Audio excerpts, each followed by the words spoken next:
Hello बच्चों, मैं प्रदीप शौकन आप सभी का स्वागत करता हूं आपके अपने यूट्यूब चैनल पी स्टडी मंत्रा में। आई होप आप सब अच्छे होंगे।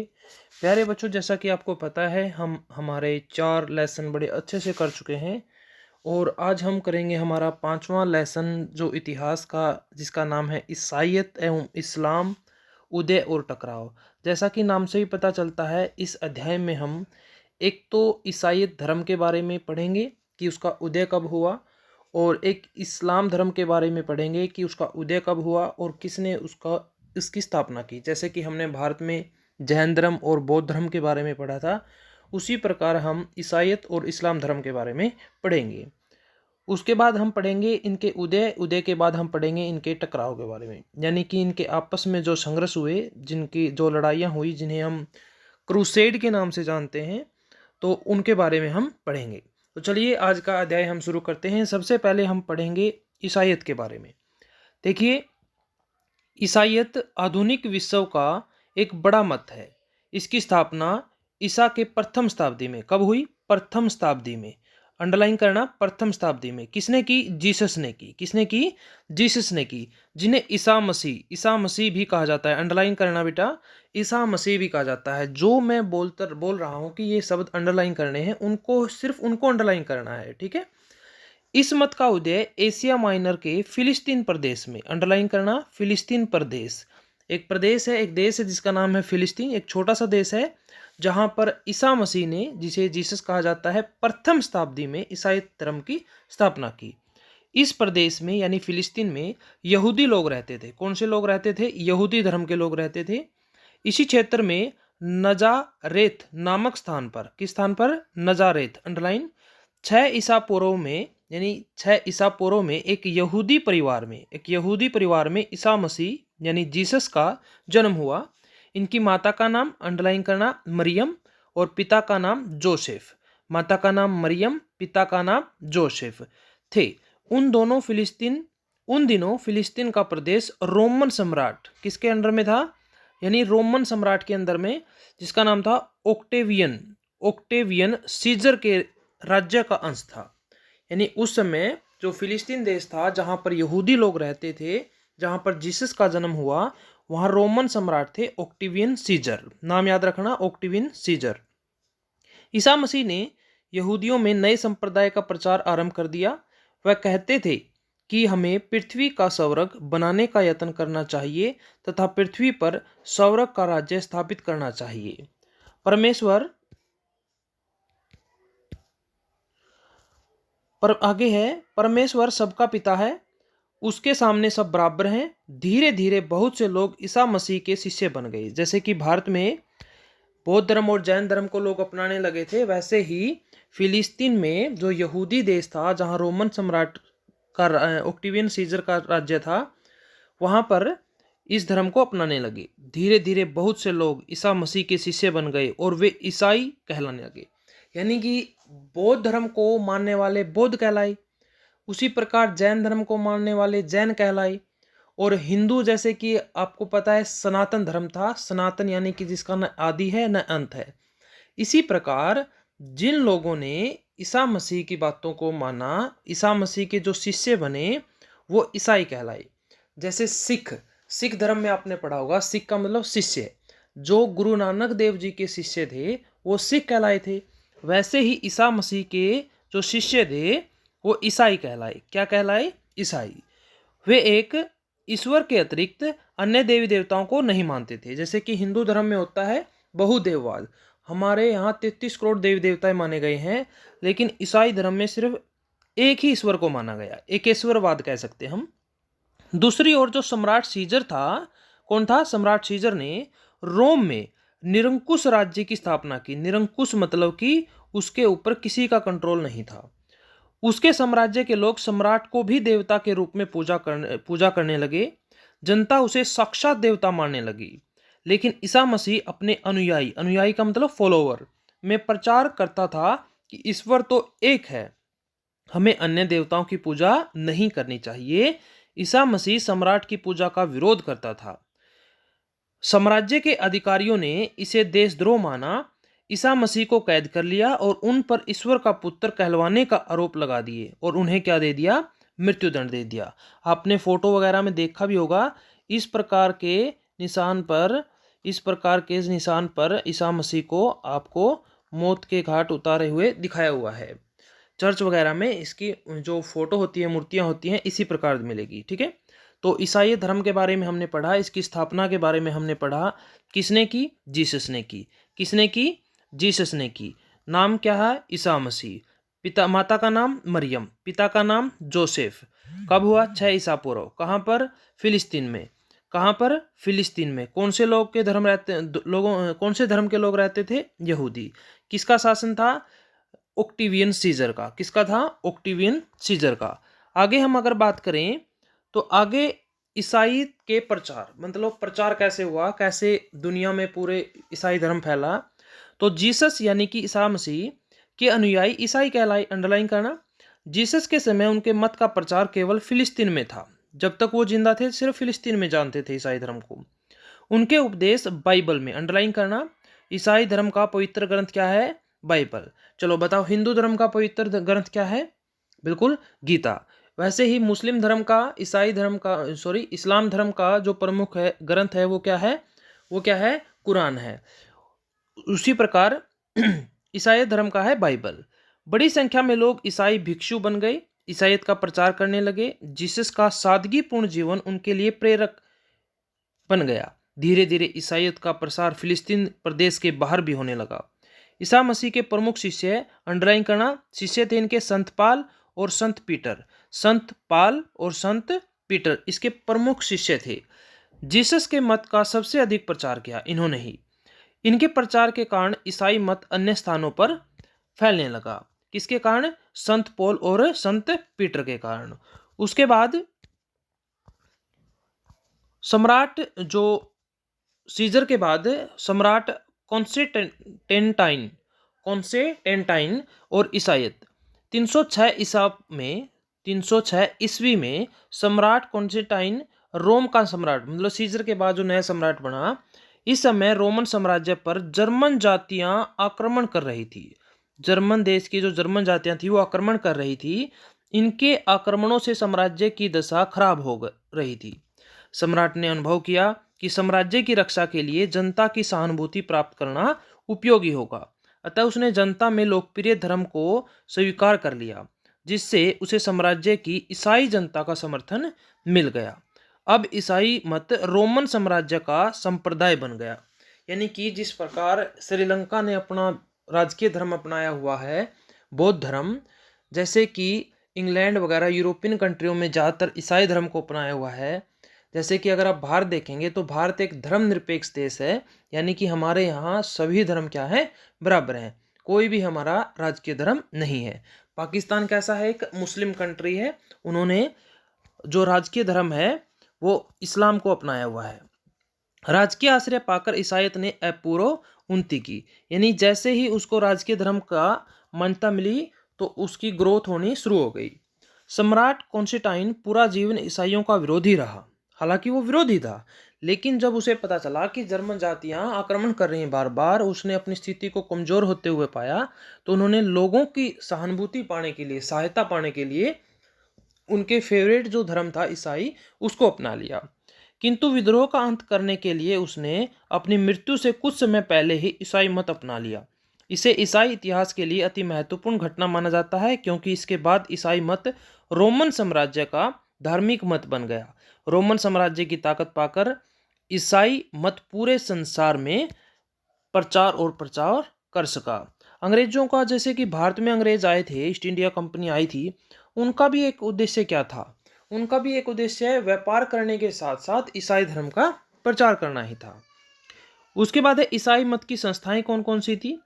ईसाईयत में अनुयायियों को, यानी उनके फॉलोअरों को उपासना घर, गिरजा घर, अंडरलाइन करना, जिसे चर्च कहते हैं हम, जैसे हम हिंदू मंदिर में, इस्लाम मस्जिद में, अच्छा सिख धर्म के वो गुरुद्वारे में जाते हैं, वैसे ही जो ईसाई मत है वो अपनी पूजा स्थल है उसको बोलते हैं गिरजा घर या चर्च। चर्च में प्रार्थना के लिए एक पादरी होता है, जैसे हमारे यहाँ पंडित या एक पुजारी बोल देते हैं, नियुक्ति की जाती है। ईसाईयत मत का प्रमुख पोप कहलाता है। अंडरलाइन करना, पोप क्या है? पोप ईसाई मत का प्रमुख। जैसे इस्लाम धर्म में यहाँ पे हम पढ़ेंगे मुस्लिम धर्म में हम पढ़ेंगे मुस्लिम धर्म का प्रमुख कहलाएगा खलीफा। क्या कहलाएगा? खलीफा। वैसे यहाँ पोप कहलाता है। जो ईसाइयों का सर्वोच्च गुरु और पथ प्रदर्शक, पथ यानी रास्ता, प्रदर्शक यानी दिखाने वाला, रास्ता दिखाने वाला, कौन? पोप। 5वीं सदी में रोमन साम्राज्य के पतन के बाद अराजकता के काल में लोगों ने अपनी भूमि चर्च को दान कर दी, जिसके कारण गिरजाघर बड़ी बड़ी जागीरों के स्वामी बन गए। गिरजाघर यानी चर्च की संपत्ति के रखरखाव का दायित्व पोप का होता था, क्योंकि प्रमुख वही था। अतः उसकी शक्ति बहुत बढ़ गई। रोमन साम्राज्य के पतन के बाद यूरोप में पोप के प्रभाव में बढ़ोतरी हुई। कालांतर में ईसाई मत 2 भागों में, अंडरलाइन करना, कितने भागों में? 2 भागों में बंट गया ईसाई धर्म। एक संप्रदाय को Roman Catholic church, underline, Roman Catholic church, और दूसरे संप्रदाय को प्रोटेस्टेंट, एक को कैथोलिक चर्च और एक को प्रोटेस्टेंट कहा गया। दोनों को अंडरलाइन करना। रोमन कैथोलिक चर्च के अनुयायियों का मानना था, क्या मानना था उनका? उनका मानना था कि वेटिकन नगर, कौन सा नगर? वेटिकन नगर में स्थित पोप ईसा मसीह की आध्यात्मिक उत्तराधिकारी है। परंपरागत ईसाईयत में सुधार की प्रक्रिया के अंतर्गत प्रोटेस्टेंट मत का उदय 15वीं शताब्दी में हुआ। जो ईसाई धर्म की 2 शाखाएं हुई, उनमें से जो प्रोटेस्टेंट था उसका उदय 15वीं शताब्दी में हुआ। कब? 15वीं शताब्दी में। इसके प्रवर्तक, अंडरलाइन करना, मार्टिन लूथर थे। मार्टिन लूथर ने क्या किया?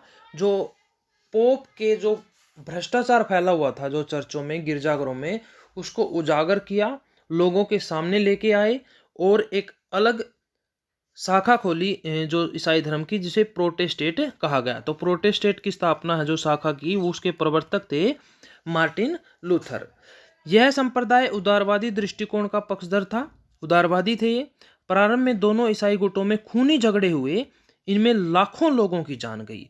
यानी कि कैथोलिक में और प्रोटेस्टेंट में, मार्टिन लूथर में, दोनों के बीच में बहुत सारी जंग हुई, लड़ाइयाँ हुई, जिसके कारण क्या हुआ? दोनों के बीच में लाखों लोग मारे गए। यह संप्रदाय उदारवादी दृष्टिकोण का पक्षधर था। प्रारंभ में ये हम पढ़ चुके हैं, लाखों लोग मारे गए। अगर हम बात करें रोमन जो कैथोलिक था और प्रोटेस्टेंट था जो मार्टिन लूथर ने बनाया था, उसमें क्या अंतर था? जैसे कि बाइबल के साथ साथ रोमन पोप को भी मानते थे। क्या है? रोमन कैथोलिक है वो पोप को भी साथ में महत्व देते थे, बाइबल उनका पवित्र ग्रंथ था। लेकिन प्रोटेस्टेंट सिर्फ पोप को कोई भी मान्यता नहीं देते थे, वो सिर्फ बाइबल को ही मान्यता देते थे। ठीक है। उसके बाद पोप सर्वोच्च था रोमन कैथोलिक के अनुसार, लेकिन यहाँ पर पोप मान्य नहीं था। रोमन कैथोलिक मत है ईश्वर तक केवल पोप के माध्यम से ही पहुंचा जा सकता है। ये सीधी सी बात है, ये पोप को महत्व देते हैं और ये पोप के खिलाफ थे, उनके भ्रष्टाचार, उनकी कुरीतियों के खिलाफ थे।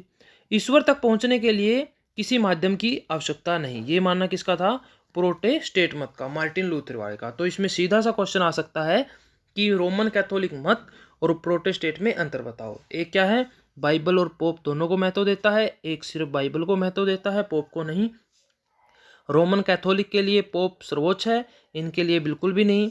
इनके लिए क्या है? रोमन कैथोलिक के लिए ईश्वर को प्राप्त करने के लिए पोप की सहायता लेनी जरूरी है, लेकिन इनके लिए ईश्वर तक पहुंचने के लिए किसी माध्यम की आवश्यकता नहीं होती। यहाँ हमारा ईसाई धर्म है जो कंप्लीट हुआ है। इसमें कोई ज़्यादा बात नहीं है, विशेष कुछ ही बातें हैं, मुख्य रूप से 10 बातें हैं। जैसे कि ईसाई धर्म की स्थापना किसने की? जीसस ने। उसका सही नाम ईसा मसीह कहलाए। उनकी माता का नाम, उनके पिता का नाम, जन्म कहाँ हुआ? फिलिस्तीन में हुआ। वहाँ पर कौन से सम्राट का शासन था?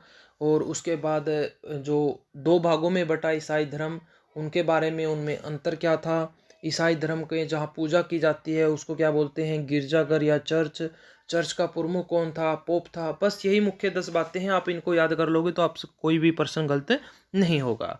उसके बाद हम बात करते हैं इस्लाम धर्म के बारे में, जिसे हम मुस्लिम धर्म कहते हैं। देखो, इस्लाम विश्व का एक महत्वपूर्ण मत है। इसका उदय 7वीं शताब्दी में, अंडरलाइन करना, कौन सी शताब्दी में? 7वीं शताब्दी में अरब में हुआ। अरब देश का नाम देखा होगा आपने, वर्ल्ड मैप पे देखना, आप फिलिस्तीन को भी ढूंढना और अरब देश को भी ढूंढना। 7वीं शताब्दी में अरब में हुआ। इसके संस्थापक थे बेटा, अंडरलाइन करना, हजरत मोहम्मद। कौन थे? हजरत मोहम्मद। हजरत मोहम्मद इसके क्या थे, इसके फाउंडर थे यानी संस्थापक थे। कब हुआ, 7वीं शताब्दी में। कहाँ हुआ, अरब में हुआ। इनका जन्म जन्म जो हजरत मोहम्मद का हुआ वो हुआ 570 में ईस्वी में। कहाँ पर, तो ओबियसली बात है अरब महाप्रायद्वीप में हुआ। अरब क्या है, एक प्रायद्वीप है। प्रायद्वीप क्या होता है, जिसके 3 ओर पानी हो और एक तरफ स्थल भाग हो। जैसे कि भारत का भी दक्षिणी जो भाग है उसे भी हम दक्षिणी भारत या प्रायद्वीपीय भारत कहते हैं, क्योंकि एक तरफ अरब सागर है, एक तरफ बंगाल की खाड़ी है, एक तरफ हिंद महासागर है और ऊपर की तरफ है जो स्थल भाग है, तो इसलिए हम प्रायद्वीप बोलते हैं। तो अरब भी प्रायद्वीप है।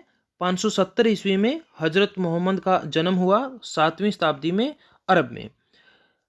अरब प्रायद्वीप के मक्का नामक नगर में, मक्का का नाम सुना होगा आपने, मक्का मदीना, मुस्लिम धर्म के लोग यहाँ पर एक बार जीवन में जरूर यात्रा करते हैं। मक्का नगर में हुआ। उनके पिता का नाम था अब्दुल्ला, उनकी माता का नाम था अमीना। पिता का नाम अब्दुल्ला, माता का नाम अमीना। बचपन में ही हजरत मोहम्मद के माता पिता का देहांत हो गया। उनका लालन पालन उनके चाचा जिनका नाम था अबू तालिब, याद रखना, अब उनके चाचा अबू तालिब ने किया। बचपन में ही बचपन में ही वे बड़े ही चिंतनशील प्रवृत्ति के थे। वयस्क होने पर वे अपने चाचा अबू तालिब के साथ व्यापारिक यात्राओं पर जाने लगे।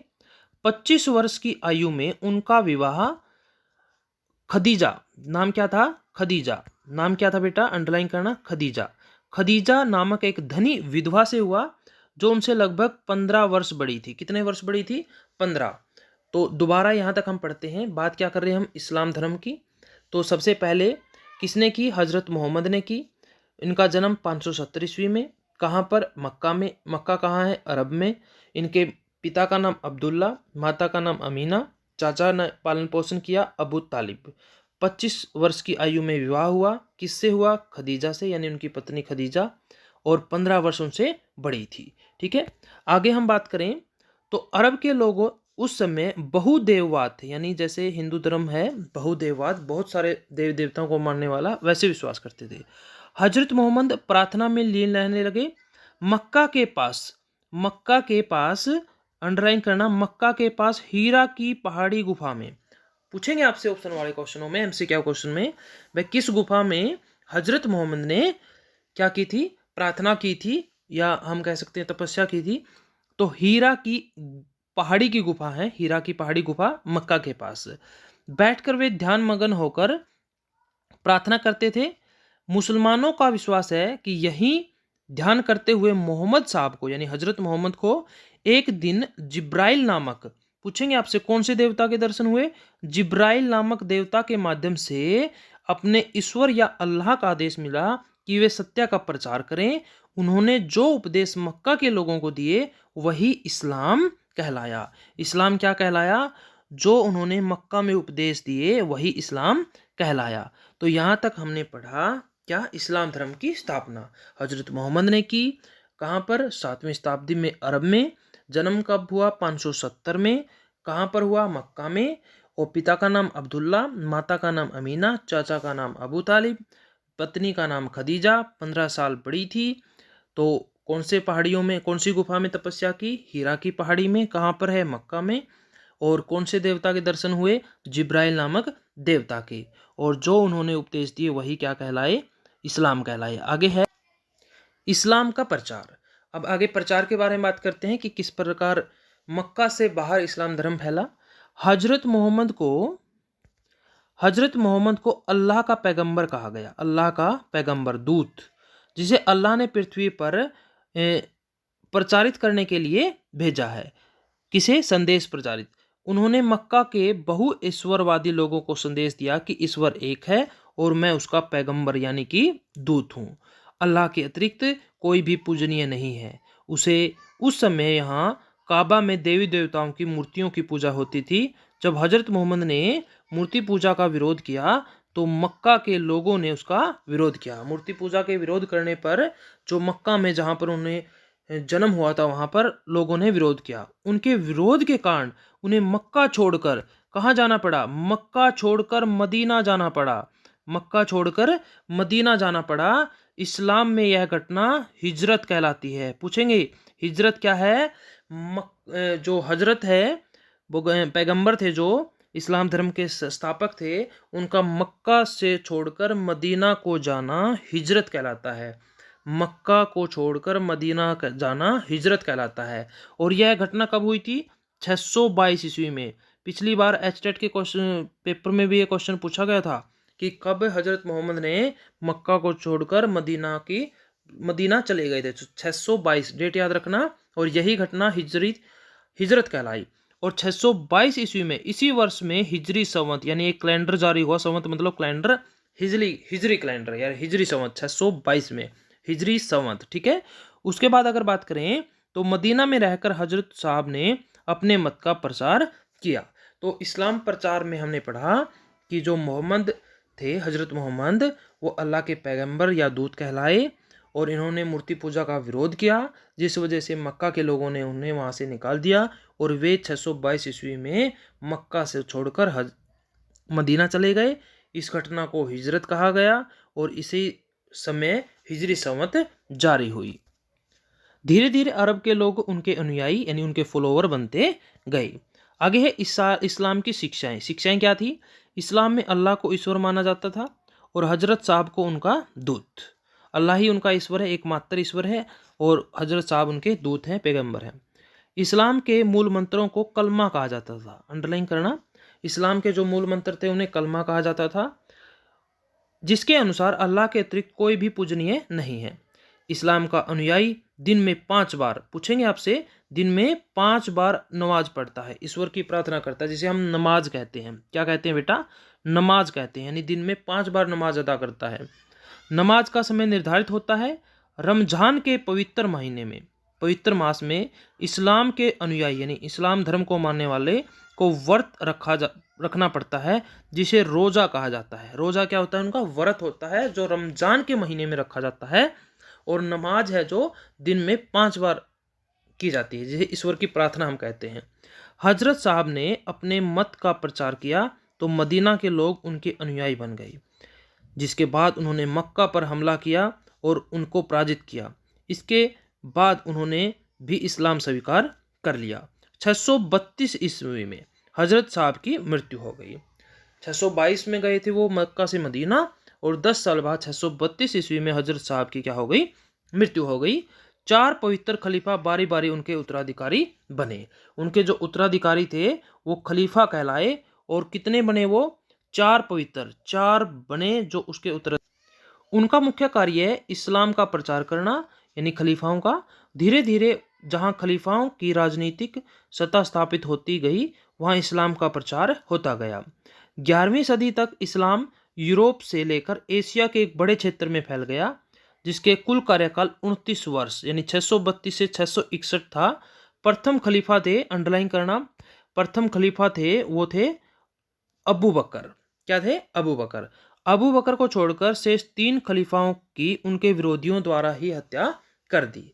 प्रथम खलीफा कौन थे? अबू बकर थे। बाकी तीनों की क्या कर दी? हत्याएं कर दी गई। ठीक है, तो यहाँ तक हमने पढ़ा ईसाई धर्म की स्थापना यानी उदय, और इस्लाम धर्म की स्थापना यानी उदय।